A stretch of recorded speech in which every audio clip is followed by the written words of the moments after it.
और कोई साधारण आदमी का पुत्र हो, दोनों कुसंग में आ जाएं, तो ज्यादा खतरनाक कौन बनेगा? है यही हाल होता है।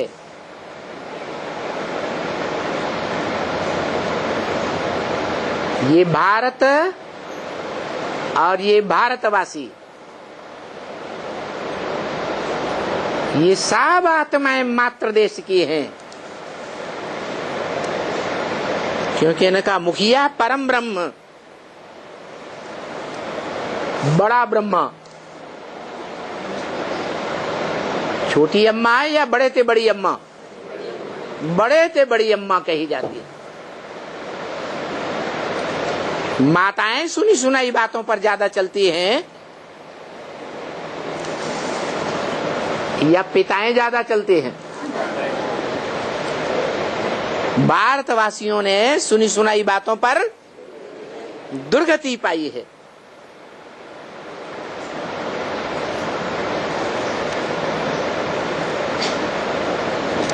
ये भारतवासी ही दूसरे धर्मों में कन्वर्ट हुए हैं, परंतु अंतर ये है कि जो सूर्यवंशी भारतवासी हैं,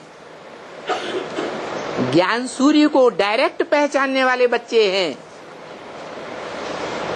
रुद्रवत्स कहे जाते हैं, रुद्रमाला के मणके कहे जाते हैं। वो रुद्रवत्स 84 जन्मों में छोड़ो, कोई भी जन्म में शरीर रहते रहते कन्वर्ट नहीं होते दूसरे धर्म में, परंतु अगले जन्म में किसी दूसरे धर्म में जन्म ले सकते हैं। जैसे सिद्धार्थ, महात्मा बुद्ध ने सिद्धार्थ में प्रवेश किया। सिद्धार्थ वाली आत्मा सतयुग का तीसरा नारायण है।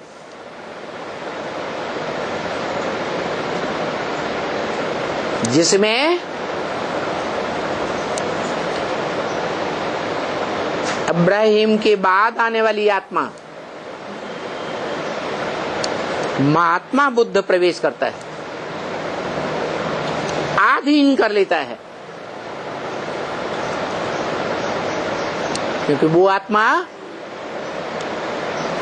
संगम युग में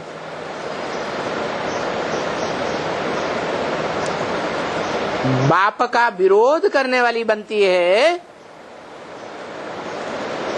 या सहयोगी बनती है? क्यों विरोधी बनती है? बाप को पहचानती है या पहचान पहचान कर भूल जाती है? हैं? कारण क्या हुआ? ज्ञान की कमी। ज्ञान को गहराई से पकड़ती नहीं है। ज्ञान की कमी रहने से खंडित योगी बन जाती है।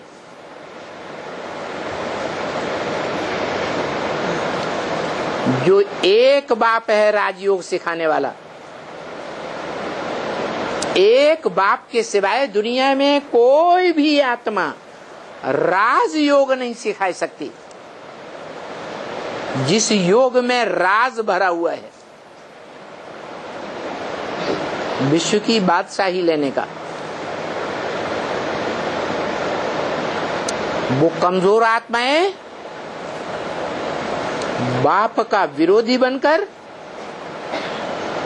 जो योगी ईश्वर है प्रैक्टिकल में, उसका विरोधी बनकर कमजोर बन जाती है या पावरफुल बन जाती है?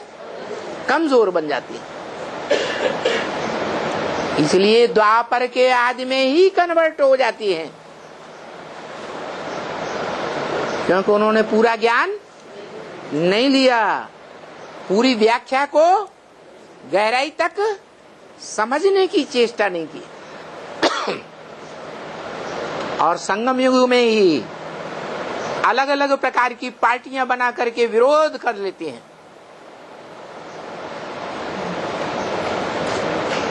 विरोधी बन जाते हैं। और बाप वाली आत्मा संपूर्ण ज्ञानी होने के आधार पर संपूर्ण योगी संगम में बनती है और द्वापर युग से गिरना तो आरंभ होता है। नीचे तो वो भी उतरती है संग के रंग में, लेकिन धीरे धीरे उतरती है या तेजी से उतर जाती है? धीरे धीरे उतरती है। 84वें जन्म में आकर के पूरा ही नीचे उतर जाती है। उसको जो जन्म जन्मांतर सहयोग देने वाले अष्टदेव हैं, जिन 8 की माला शंकर के मस्तक पर रखी हुई दिखाई जाती है, वो जन्म जन्मांतर की सहयोगी आत्माएं भी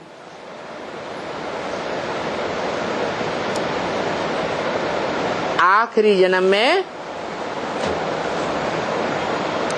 माया उनको भी पड़ी लेती है। जैसे सारी दुनिया को मृत्यु के घाट पहुंचा देती है।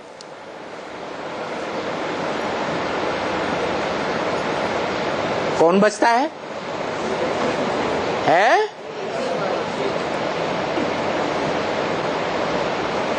जो प्रकृति पति कहा जाता है, मायापति कहा जाता है। क्या? पार्वती पति कहा जाता है।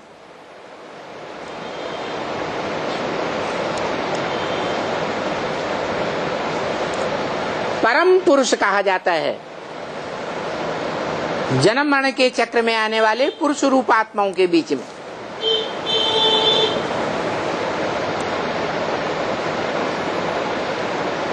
ऐसे तो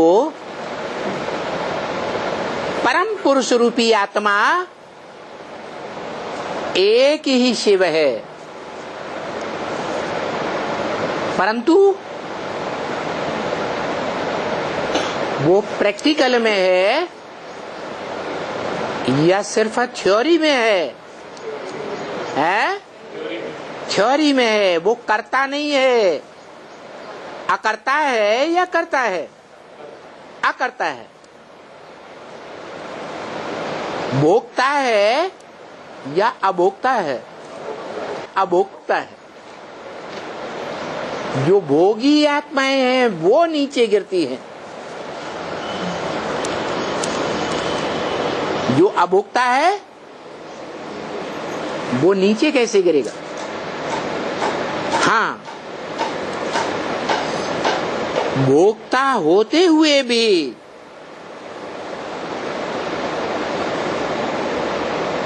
अगर इंद्रियों का कंट्रोलर है, इंद्रियों को कंट्रोल करने की विधि संगम युग में योग बल के आधार पर रिहर्सल में सीख ली है, तो धीरे धीरे नीचे गिरेगा या एकदम नीचे चला जाएगा? धीरे धीरे नीचे गिरता है।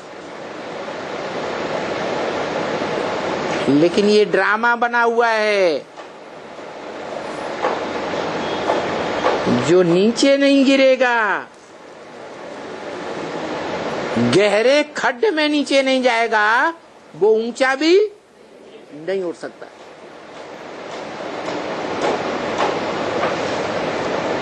जैसे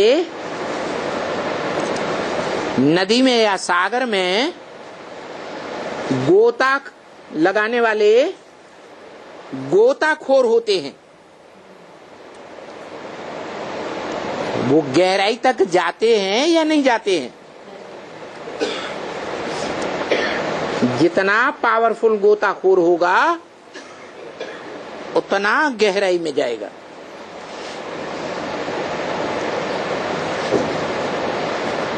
ये संसार भी विषय वैतरणी नदी है, विषय सागर है। इस विषय सागर में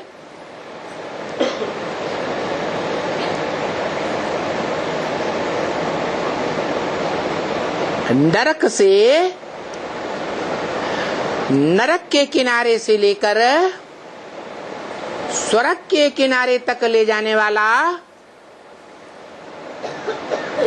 कोई खिवैया है या नहीं है?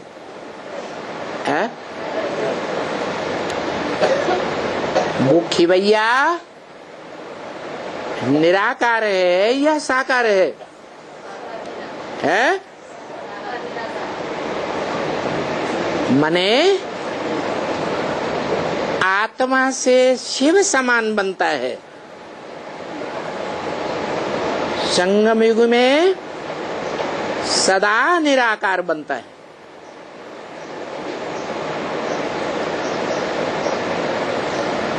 चैतन्य मनुष्य आत्माएं ज्ञान लेकर के चाहे 400, 500 या 700 करोड़ की संख्या में ही क्यों न हो, सब मुक्ति, जीवन मुक्ति को प्राप्त करती है, आगे या पीछे। लंबे समय तक योग लगाकर या थोड़े समय तक योग लगाकर, उन आत्माओं का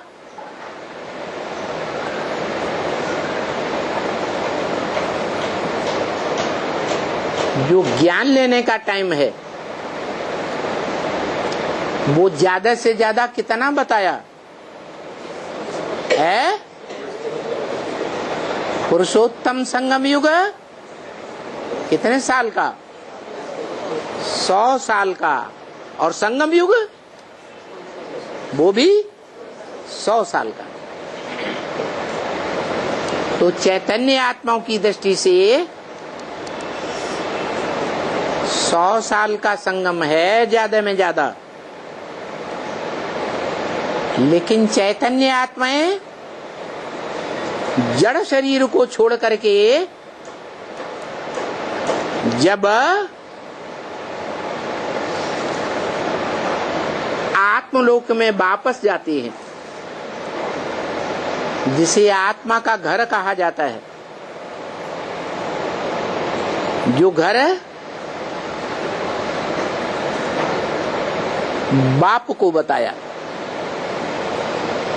वो बाप हमारा घर भी है, वो बाप हमारा स्वर्ग भी है, वो बाप हमारा बाप भी है।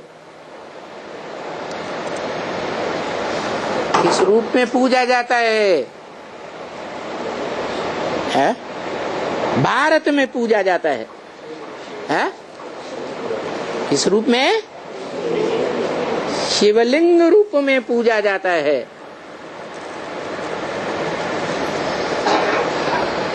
वो 3 मूर्तियों का संघात रूप बीज है, सारी सृष्टि का बीज। कौन कौन सी 3 मूर्तियां? जिनके लिए बोल दिया यथार्थ चित्र बनाओ त्रिमूर्ति का। कौन सी 3 मूर्तियां है? हाँ, वो कौन? ब्रह्मा तो गया है,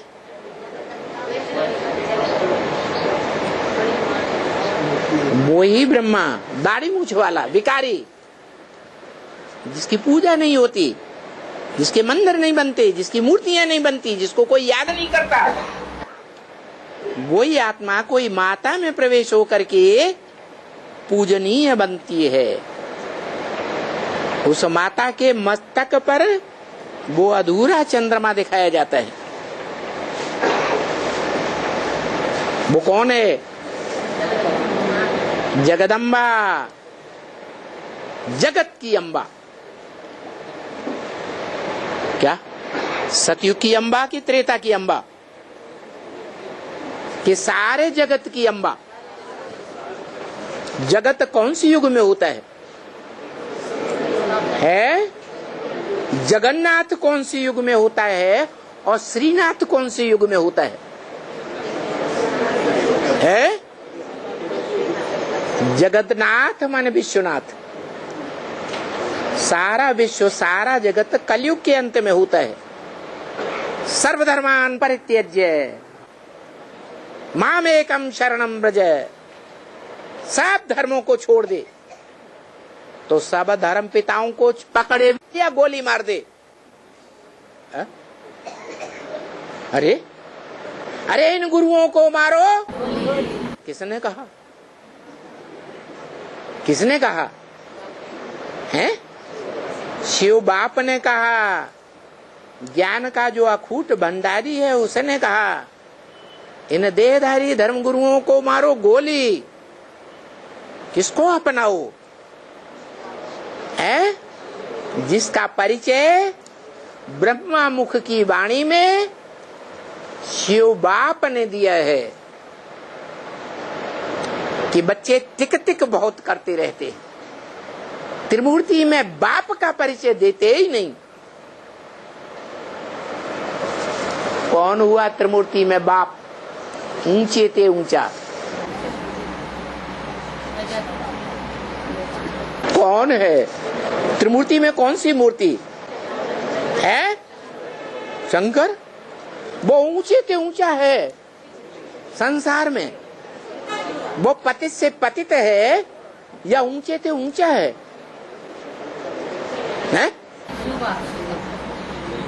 अरे पतितम कामी कांटा है या ऊंचे ते ऊंचा है? कामी कांटा है। कामी कांटा शंकर वाली आत्मा कामी कांटा। ऊंचे ते ऊंचा है? नहीं। ऊंचे ते ऊंचा है तो याद में काहे के लिए बैठा है? पुरुषार्थ क्यों कर रहा है? पुरुषार्थी है या संपन्न आत्मा है? तो नीचा है या ऊंचा है? नीचे है। ऊंचते ऊंच को याद करता है। कौन है ऊंचते ऊंच? शिव। जब तक ऊंचते ऊंच का समान रूप धारण नहीं करता तब तक नीच है या ऊंच है? नीच है। तो बताया कि त्रिमूर्ति के रूप चित्र में वो कौन सा चित्र है जो ऊंचते ऊंच बाप है, जिसको 32 किरणों वाला चित्र में दिखाया गया।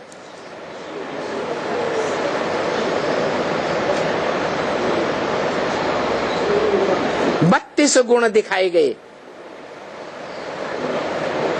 गुण साकार में होते हैं या निराकार में होते हैं? ये 32 गुण साकार के हैं या सिर्फ ज्योति बिंदु के हैं?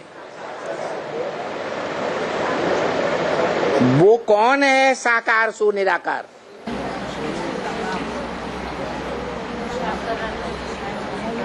जो स्मृति के हिसाब से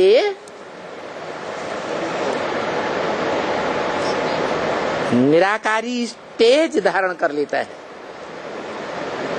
निरंतर निराकार। जब तक संगम युग रहेगा तब तक कैसी स्टेज रहेगी? निरंतर निराकारी स्टेज। फिर त्रिमूर्ति सेवा कैसे?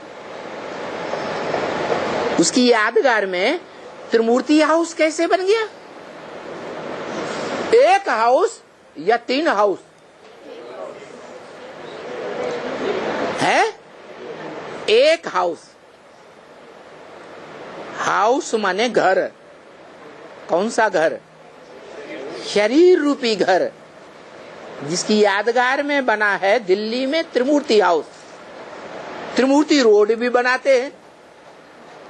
3 रास्ते जहां आकर के मिलते हैं उसको क्या कहते हैं? त्रिमूर्ति रोड। तो 3 आत्माओं के स्वभाव संस्कार मिलकर के एक के समान हो जाते हैं। कौन कौन 3 आत्माएं?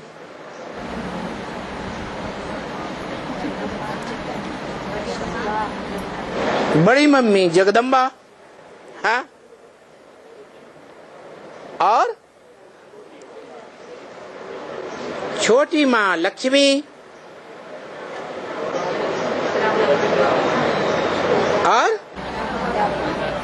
और रामबली आत्मा।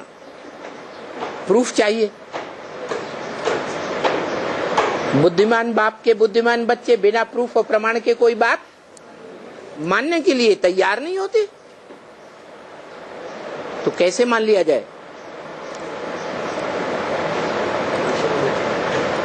कि मां काली का पाठ बजाने वाली जगदम्बा की आत्मा और महागौरी का पाठ बजाने वाली पार्वती की आत्मा, जो सारी दुनिया को पार लगाने के निमित्त बनती है, जिसका आवाहन करने के लिए अव्यक्त वाणी में भी बोला गया है। क्या बोला? विजय माला का आवाहन करो। पूरी माला के सभी गणकों का आवाहन होगा। उसके लिए क्या किया जाए? है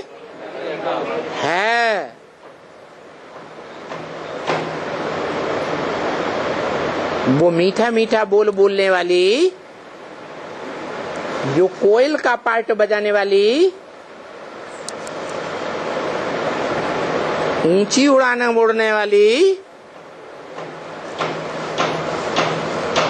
कोयल कही जाती है।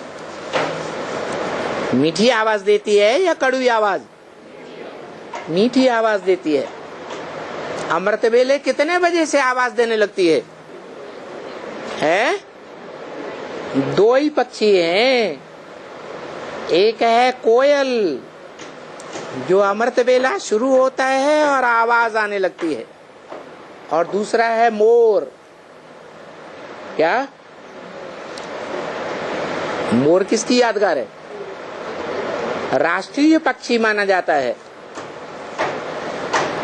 क्या? राष्ट्रीय पक्षी मोर माना जाता है। क्यों है? जिसकी पूंछ कृष्ण के मस्तक में लगाई जाती है।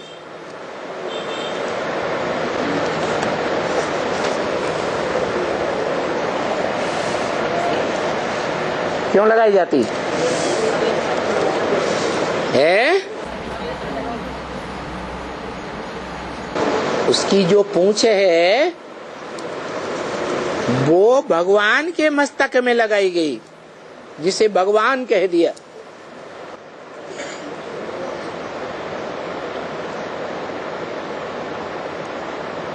सर माथे पर धारण की गई। अच्छा, चंद्रमा को कहाँ धारण करते है? मस्तक पर धारण करते। वो चंद्रमा वाली पार्ट बजाने वाली आत्मा संगम युग में साकार शरीर से विकारी इंद्रियों का पार्ट बजाती है, या नहीं बजाती?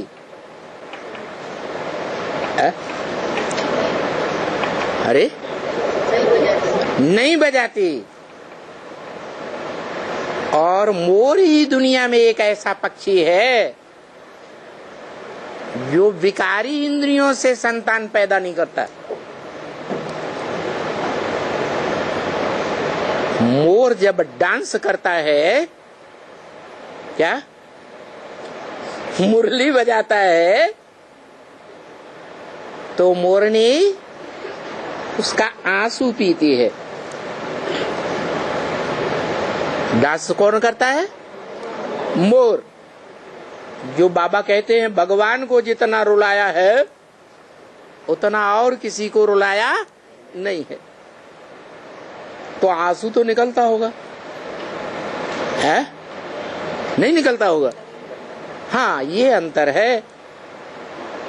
जो अव्यक्तवाणी में बोला कि माताएं बाहर के आंसुओं से रोती हैं और पुरुष अंदर के आंसुओं से रोता है।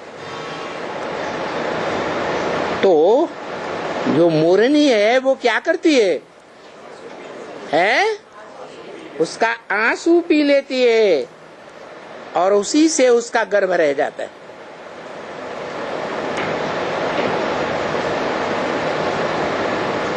ये वाइब्रेशन को पकड़ने की बात है। जैसे भूत प्रेत आत्माएं होती हैं ना, वो कमजोर आत्माओं के वाइब्रेशन को पकड़ लेती है। जो कमजोर आत्माएं होती हैं वो ज्यादा दुख अनुभव करती हैं या पावरफुल आत्माएं दुख का ज्यादा अनुभव करती हैं?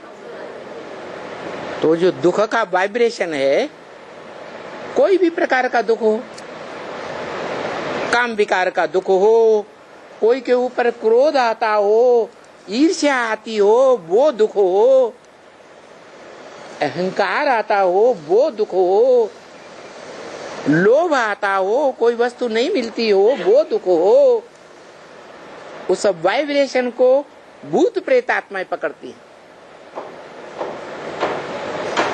तो ऐसे ही मोरनी भी क्या पकड़ती है?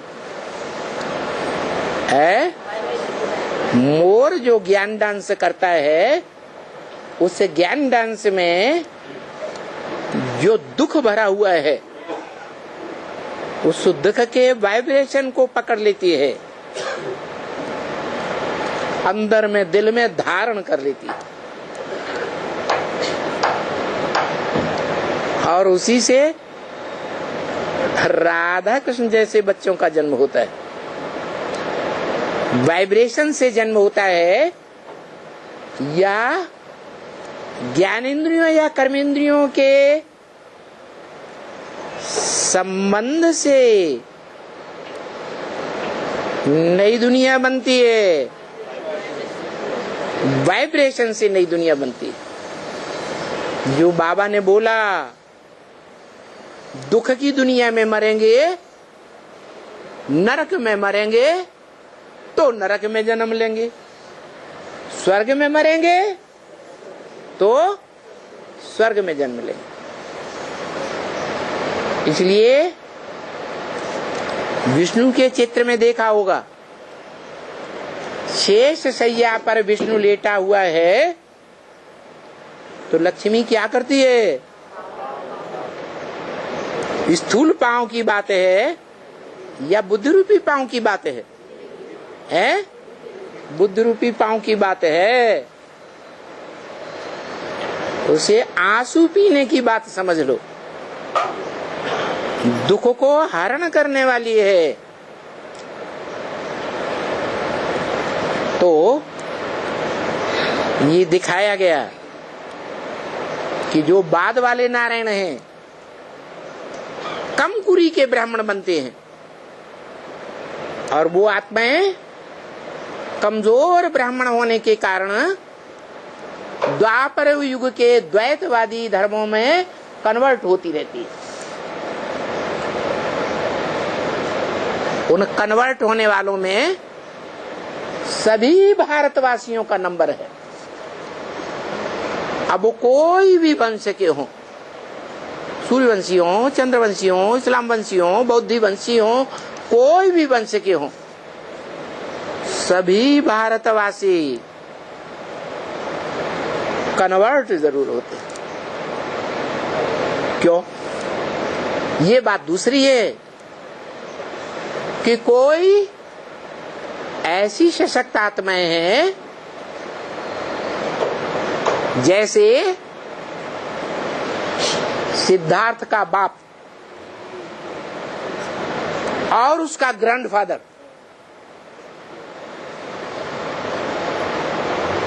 और उसका भी फादर, परबाबा। पहले जमाने में लंबी आयु होती थी या छोटी आयु होती थी? तो बाप, बाबा, परबाबा जीवित रहते थे या नहीं रहते थे? हैं? हाँ। तो सिद्धार्थ कन्वर्ट हो गया, लेकिन बाप कन्वर्ट नहीं हुआ। बुद्ध धर्म में बाबा भी कन्वर्ट नहीं हुआ, परबाबा भी कन्वर्ट नहीं हुआ। ये बीज रूप बाप वाली आत्माएं हैं। उस जन्म में तो कन्वर्ट नहीं होती, लेकिन सिद्धार्थ वाली आत्मा जो बाद में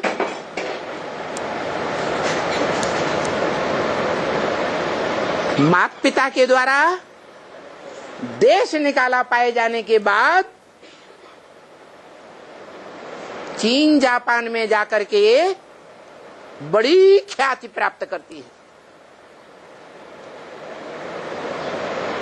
ऐसी ऐसी सशक्त आत्माएं हुई हैं बौद्ध धर्म में, जो एक एक भाषण से 60-60, 70-70 हजार लोगों को एक साथ कन्वर्ट कर देती थी।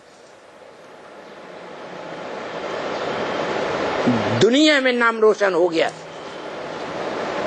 महात्मा बुद्ध का। तो बाप के ऊपर, बाबा के ऊपर, परबाबा के ऊपर प्रभाव नहीं पड़ेगा, है?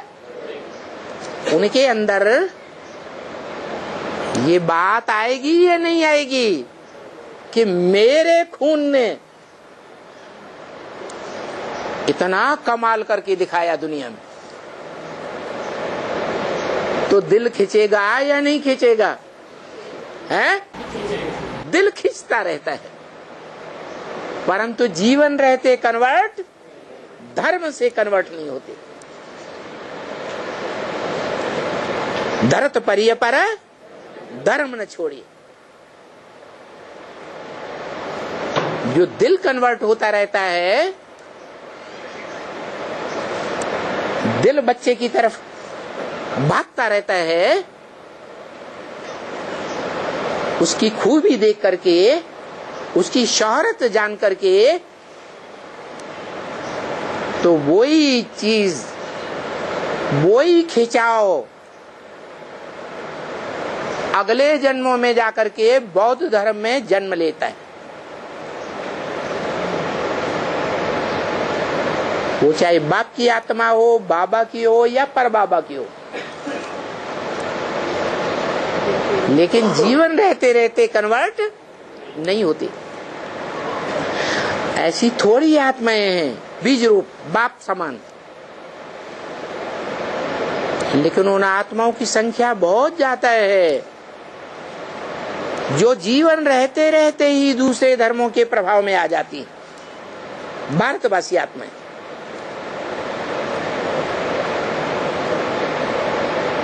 इस्लाम धर्म में कन्वर्ट होती, बुद्ध धर्म में कन्वर्ट होती, क्रिश्चियन धर्म में कन्वर्ट होती। जो जो धर्म पिताएं आते गए, जो जो आत्माएं कम पावरफुल होती हैं, उस समय वो कन्वर्ट हो जाती है।